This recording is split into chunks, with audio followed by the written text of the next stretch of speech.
ปัจจุบันโลกมีอายุ60 ปีឆ្នាំហើយកំពុងសម្រាប់ព្យាបាលក្នុងស្ថានភាពទន់ខ្សោយនៅលើក្រែពេទ្យដោយសារជំងឺក្រពេញទីរ៉ូអ៊ីតរូបរាងរបស់លោកប្រាជ្ញាស្គមស្គាំងស្ងួតជរានិងទន់ខ្សោយបំផុតលោកចែតលីបានសរសេរក្នុងបណ្ដាមរតករបស់លោកថាទ្រព្យសម្បត្តិទាំងអស់ដែលមានតម្លៃប្រមាណ$280 លាននឹងត្រូវផ្ទេរទៅឲ្យភរិយាទី2គឺអ្នកស្រីនីណាដែលលោកចាត់ទុកនាងថាជាស្នេហាពិតនិងជាប្រភពនៃកម្លាំងចិត្តដ៏សំខាន់បំផុត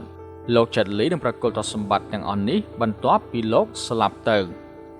ទៅវិញភរិយាដើមរបស់លោកគឺអ្នកស្រីឈូយ័ននិងកូនស្រីពីរនាក់ទៀតកំពុងរស់នៅពឹងផ្អែកលើផ្ទះមិត្តភ័ក្តិនិងសាច់ញាតិដោយសារជួយបាត់ផ្នែកហិរញ្ញវត្ថុបន្ទាប់ពីការលែងលះវានៅតែជាមន្ទិលសង្ស័យថាតើពួកគេនឹងទទួលបានចំណែកណាមួយពីទ្រព្យសម្បត្តិរបស់ឪពុកគេដែរឬទេ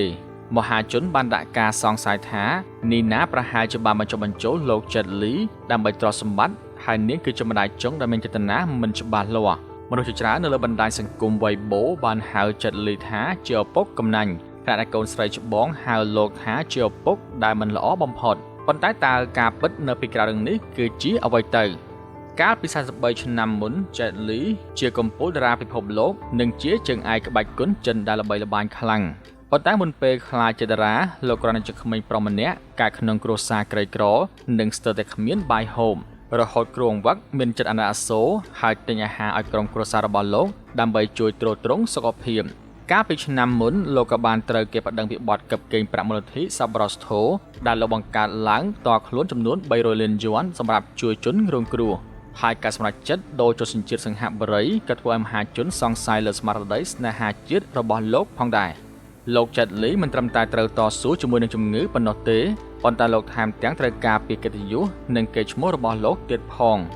តទៅនេះគឺជាខ្សែជីវិតនិងរឿងរ៉ាវដ៏ចម្រូងចម្រាសទាំងស្រុងរបស់លោកចែតលីតារាក្បាច់គុនកំពូលចិនមុនពេលខ្លាចជាតារាភាពយន្តពិភពលោកឈ្មោះពិតរបស់លោកគឺលីលៀនជាកើតនៅទីក្រុងប៉េកាំងប្រទេសចិនថ្ងៃទី26ខែមេសាឆ្នាំ1963លោកកើតក្នុងគ្រួសារក្រីក្រហើយឪពុកបានចែកឋានទៅតាំងពីលោកមានអាយុ2ឆ្នាំក្នុងនាមជាកូនពៅក្នុងចំណោមបងប្អូន5នាក់លោកធំដឹងក្តីក្នុងស្ថានភាពលំបាកបាត់ទៅហើយជួបការខ្វះខាតអាហារជារឿយៗវាសនាមិនបាននាំលោកទៅកាន់ថ្នាក់រៀនធម្មតាឡើយប៉ុន្តែបានជំនុំលោកទៅកាន់សាលាហ្វឹកហាត់ក្បាច់គុនដ៏តឹងរ៉ឹងជំនួសវិញនៅអាយុ8ឆ្នាំទេពកោសល្យក្បាច់គុនវ៉ូស៊ូរបស់លោកត្រូវបានចាប់អារម្មណ៍ដោយគ្រូបង្វឹកល្បីៗពួកគេបានខិតខំជួយជ្រោមជ្រែងក្មេងប្រុសដែលមានដងម្នាក់នេះរហូតគ្រូបង្វឹកម្នាក់សុខចិត្តទិញសាច់ឲ្យក្រុមគ្រួសាររបស់លោកហូបដើម្បីឲ្យលោកមានកម្លាំងវឹកហាត់បន្ថែមពួកគេបានឃើញនូវភាពរហ័សរហួនភាពរឹងមាំនិងការផ្ដល់អារម្មណ៍ខ្ពស់ដែលកម្រមានអ្នកធ្វើបានមួយនេះលោកបានចូលរៀននៅសាលាកីឡាប៉េកាំងដែលជាកន្លែងដុសខាត់សមត្ថភាពលោកឲ្យក្លាយជាជើងឯកការវឹកហាត់ពិតជានៅហប់បំផុតប៉ុន្តែចែតលីគឺមានទេពកោសល្យដ៏អស្ចារ្យលោកអាចរៀនក្បាច់គុនពិបាកបានយ៉ាងលឿនក្នុងរយៈពេលប្រហែលឆ្នាំលោកត្រូវបានជ្រើសរើសចូលក្នុងក្រុមវ៉ូស៊ូជម្រើសជាតិប៉េកាំងនៅអាយុ11ឆ្នាំលោកបានឈ្នះមេដាយមាសដំបូងក្នុងកម្មវិធីប្រកួតថ្នាក់ជាតិដោយបានយកឈ្នះលើគូប្រកួតដែលមានវ័យចំណាស់និងមានបទពិសោធន៍ច្រើនជាងលោកបានក្លាយជាជើងឯកជាតិ5ឆ្នាំជាប់គ្នានិងត្រូវបានចាត់ទុកថាជាសម្បត្តិជាតិរបស់ប្រទេសចិនលោកថែមទាំងបានធ្វើដំណើរទៅសម្ដែងនៅសេតវិមានចំពោះមុខប្រធានាធិបតីអាមេរិក Richard Nixon ទៀតផងកាលនោះលោក Nixon បានសួរលោកថាចង់ក្លាយជាអង្គរៈផ្ទាល់ខ្លួនរបស់គាត់ទេចែតលីបានឆ្លើយតបវិញថាខ្ញុំមិនចង់ការពារបុគ្គលម្នាក់ឡើយនៅពេលខ្ញុំធំឡើងខ្ញុំចង់ការពារប្រជាជនចិន1000 លាននាក់របស់ខ្ញុំប៉ុន្តែនៅអាយុ18ឆ្នាំរបស់ជង្គង់យ៉ាងធ្ងន់ធ្ងរបានធ្វើអាជីពជាអ្នកកីឡារបស់លោកត្រូវបានបញ្ចប់ភ្លាមគ្រូពេទ្យបានប្រាប់ថាលោកមិនអាចប្រកួតក្នុងកម្រិតខ្ពស់បានទៀតនោះទេវាគឺជាការប៉ះទង្គិចផ្លូវចិត្តយ៉ាងខ្លាំងប៉ុន្តែកេរ្តិ៍ឈ្មោះជាអត្តពលិកដ៏ល្បីបានបើកទ្វារថ្មីមួយឲ្យលោកនោះគឺពិភពសិល្បៈភាពយន្តលោកចែតលីបានជួបអ្នកស្រីហួងឈូយ័នកាលពីនៅរៀនក្បាច់គុនជាមួយគ្នា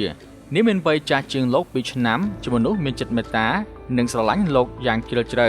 នៅពេលចែតលីរបួសហើយចង់ឲ្យជោគវាសនាបានប្រសើរឡើងលោកក៏បានសម្រេចចិត្តរៀបការជាមួយនាងនៅឆ្នាំ1987តាមដំបូន្មានរបស់ម្ដាយធរពួកគេមានកូនស្រី2នាក់ជាមួយគ្នា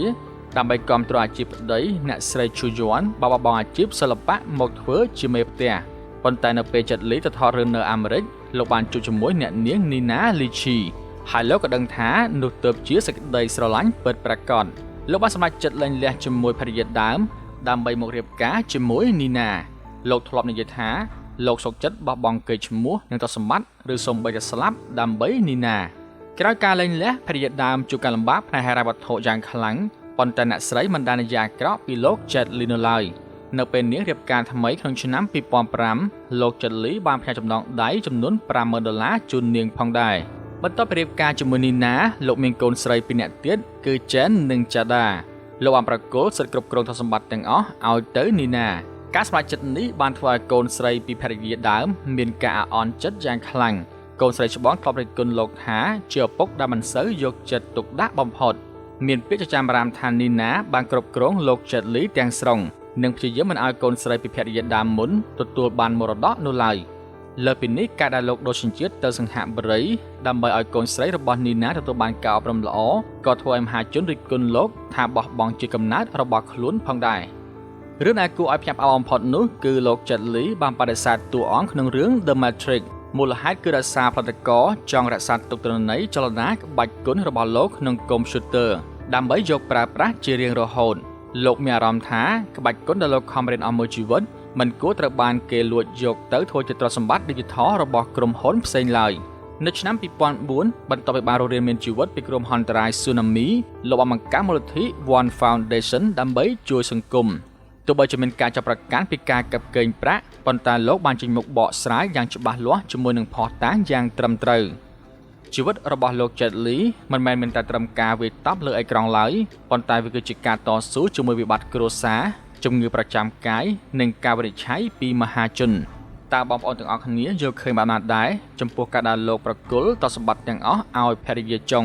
តើវាគឺជារឿងយុត្តិធម៌សម្រាប់កូនស្រីពីរនាក់ដំបូងរបស់លោកដែរឬទេ